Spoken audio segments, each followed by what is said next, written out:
Hello, నేను మీ CS రావు. ఇంకా ఎన్నికల షెడ్యూల్ ప్రకటించలేదు. అయినప్పటికీ కుప్పంలో మాత్రం మిలిటరీ దిగిపోయింది, మార్చి పాస్ చేస్తూ ఉంది. ఇదే ఇప్పుడు వైఎస్ఆర్ కాంగ్రెస్ పార్టీలో గుండెల్లో రైళ్లు పరిగెత్తేలాగా చేస్తూ ఉంది.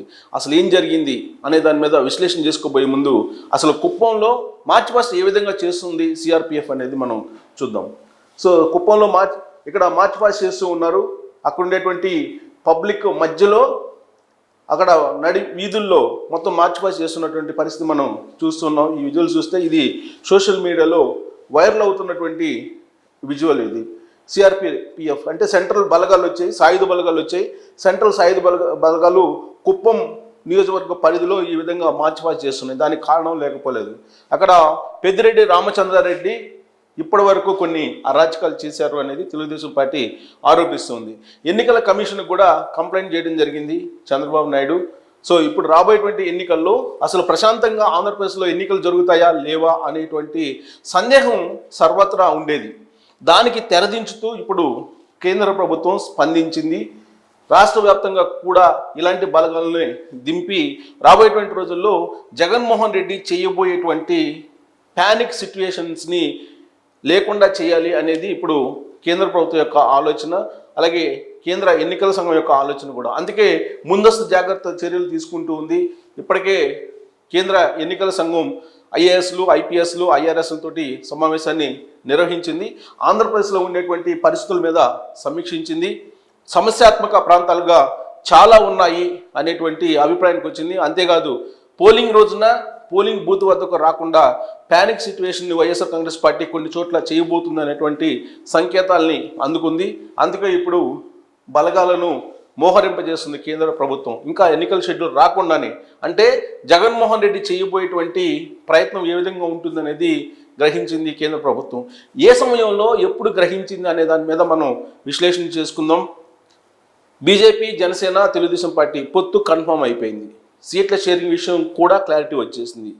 సీట్ల విషయంలో ఏ సీట్లో ఎవరు పోటీ చేయబోతున్నారు అనేది మాత్రం ఇప్పుడు చర్చ జరుగుతుంది. సో 15వ తారీఖున నరేంద్ర మోడీ రోడ్ షో వైజాగ్లో ఉంటుంది. 17వ తారీఖున చిలకలూరిపేట బహిరంగ సభలో చంద్రబాబు నాయుడు, పవన్ కళ్యాణ్, అలాగే మోడీ ముగ్గురు ఒకే చోట కనిపించబోతూ ఉన్నారు.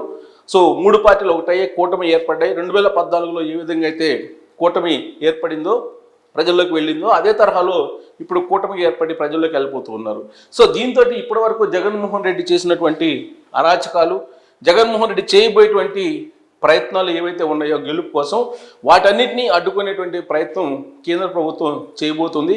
అందుకే ముందస్తుగా ఇప్పుడు కుప్పం నుంచే ఆ ఆరంగేట్రాన్ని ప్రారంభించింది.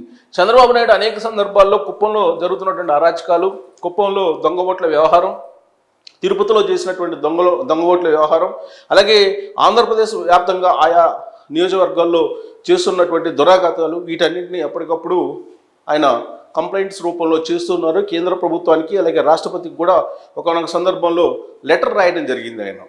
ఇప్పుడు పొత్తు కూడా ఏర్పడినటువంటి క్రమంలో కేంద్ర ప్రభుత్వం యొక్క అండ ఉంటుంది అనేటువంటి సంకేతం ఇవ్వడానికి కుప్పంలో కేంద్ర బలగాలను దింపి అటు తెలుగుదేశం పార్టీకి కానీ, జనసేనకి కానీ మనోధైర్యంతో పాటు పబ్లిక్కి కూడా ఒక క్లారిటీ ఇచ్చేటువంటి ప్రయత్నం ఇప్పుడు కేంద్ర ప్రభుత్వం చేసిందని చెప్పి మనం అనుకోవచ్చు. సో బీజేపీ సహాయ సహకారాలను కోరుకుంటూ చంద్రబాబు నాయుడు ఏదైతే పొత్తుకి ముందుకు అడుగు వేశారో అది ఇప్పుడు కనిపిస్తుంది క్షేత్రస్థాయిలో. వాస్తవంగా బీజేపీకి 0.5% మాత్రమే ఓట్ బ్యాంక్ ఉంది సర్వేల ప్రకారం బీజేపీకి ఆంధ్రప్రదేశ్లో. అయినప్పటికీ బీజేపీకి 6 ఎంపీ స్థానాలు, 10 అసెంబ్లీ స్థానాలు ఇవ్వడానికి కారణం చంద్రబాబు నాయుడు ఆశించింది ఇదే. క్షేత్రస్థాయిలో పబ్లిక్ భయపడకుండా ఓటు వేసేటువంటి పరిస్థితి తీసుకురావాలి, ఆంధ్రప్రదేశ్లో రాష్ట్ర ప్రయోజనాలు కాపాడాలి అని అంటే వైఎస్ఆర్ కాంగ్రెస్ పార్టీ అధికారంలో ఉండకూడదు, జగన్మోహన్ రెడ్డి ముఖ్యమంత్రిగా ఉండకూడదు అనేటువంటి ఏకైక లక్ష్యం. ఆ లక్ష్యంతో చంద్రబాబు నాయుడు ఒక అడుగు ముందుకు వేశారు. సో తెలుగుదేశం పార్టీ తరఫు నుంచి 145 అసెంబ్లీ స్థానాల్లో పోటీ చేయాలనుకున్నారు. అలాగే 18 లోక్సభలో పోటీ చేయాలనుకున్నప్పటికీ కూడా ఒక లోక్సభ స్థానాన్ని తగ్గించుకున్నారు, 17లో పోటీ చేస్తున్నారు. అలాగే అసెంబ్లీలో 145 నుంచి 144కి వచ్చింది, ఒక అసెంబ్లీ స్థానాన్ని త్యాగం చేసింది ముందుగా అనుకున్నటువంటి షేరింగ్ కన్నా కూడా. అలాగే జనసేన పార్టీ కూడా ఒక లోక్సభ స్థానాన్ని తగ్గించుకుంది. అలాగే వాళ్ళకి ఇచ్చినటువంటి 24 అసెంబ్లీ స్థానాల్లో 2 స్థానాల్ని అవసరమైతే 3 స్థానాలను కూడా తగ్గించుకోవడానికి జనసేన కూడా సిద్ధపడింది. సో అటు చంద్రబాబు నాయుడు కానీ ఇటు పవన్ కళ్యాణ్ కానీ త్యాగానికి సిద్ధపడడానికి ఒకే ఒక కారణం, జగన్మోహన్ రెడ్డిని క్షేత్రస్థాయిలో ఎదుర్కోవాలంటే ఖచ్చితంగా కేంద్ర ప్రభుత్వం యొక్క అండ ఉండాలి, ఎన్నికల ప్రక్రియ సక్రమంగా జరగాలంటే, సవ్యంగా జరగాలంటే అనేటువంటి ఒక అభిప్రాయం. అలాగే రాష్ట్ర ప్రయోజనాలు, అధికారంలోకి వచ్చిన తర్వాత రాష్ట్ర ప్రయోజనాలు నెరవేరాలంటే కేంద్ర ప్రభుత్వం యొక్క సహకారం అవసరం. కేంద్ర ప్రభుత్వం సహకారం లేకుండా ఆంధ్రప్రదేశ్లో ఏ పని చేయలేనటువంటి పరిస్థితి ఉంటుంది. అందుకే రాష్ట్ర ప్రయోజనాల దృష్ట్యా కూటమి కట్టారు. రాబోయేటువంటి రోజుల్లో నరేంద్ర మోడీ కేంద్రంలో అధికారంలో రాబోతున్నారనేది సర్వేలు ముక్తకంఠంతో చెబుతున్నటువంటి పరిస్థితుల్లో భారీ త్యాగానికి తెలుగుదేశం పార్టీ, జనసేన సిద్ధమయ్యాయి. బీజేపీతోటి పొత్తు పెట్టుకున్నాయి. బీజేపీ కోరినటువంటి అసెంబ్లీ స్థానాలు అలాగే అని అంటే ఏదైతే కోరుకున్నారో ఈ 2 పార్టీలు ప్రశాంతంగా ఎన్నికలు జరగడానికి అవకాశాన్ని కల్పించాలి. అలాగే ఫ్రీ అండ్ ఫెయిర్ మేనర్లో ఎలక్షన్ జరగాలి అని అంటే డెఫినెట్గా కేంద్రం యొక్క సహకారం, అలాగే కేంద్ర ఎన్నికల సంఘం యొక్క సహకారం అవసరం అని చెప్పి ఆ 2 పార్టీలు భావించాయి. లేదంటే రాష్ట్రంలో జగన్మోహన్ రెడ్డి అధికారంలో ఉన్నారు, జగన్మోహన్ రెడ్డి ఏ విధంగా ఎన్నికల ప్రక్రియను కొనసాగిస్తారు అనేది చంద్రబాబు నాయుడికి బాగా అవగాహన ఉంది. అలాగే పవన్కు కూడా బాగా అనుభవపూర్వకమైనటువంటి అంశాలు కూడా ఉన్నాయి.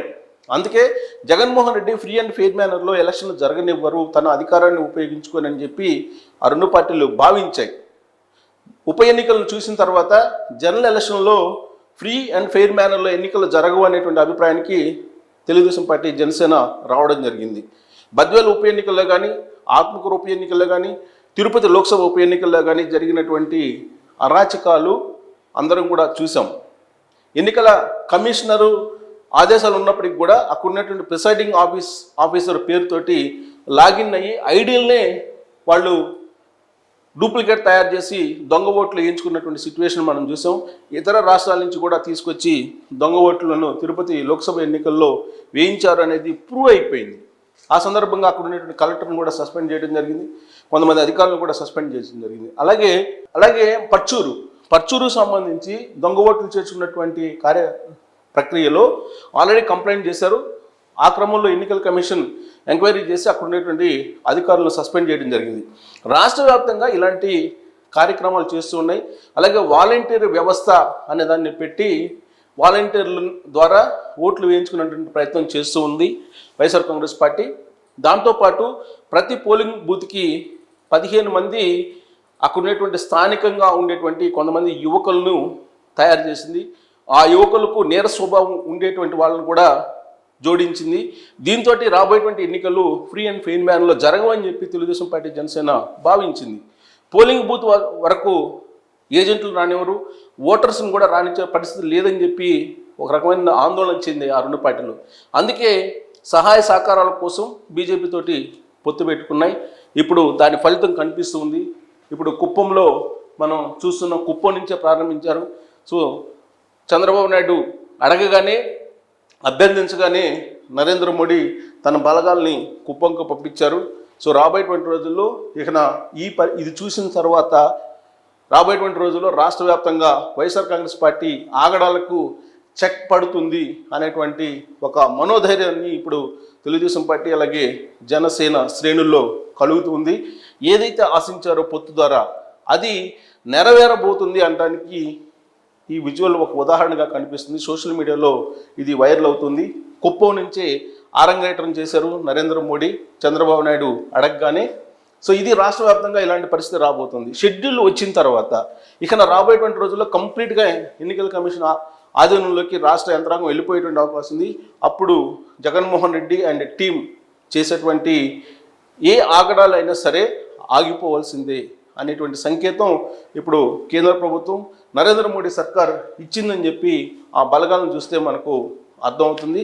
సో దీన్ని బట్టి చంద్రబాబు నాయుడు ఏదనుకున్నారో అది జరగడానికి శ్రీకారం చుట్టాడు నరేంద్ర మోడీ అని చెప్పి మనం విశ్లేషణ చేసుకోవచ్చు. Thank you very much.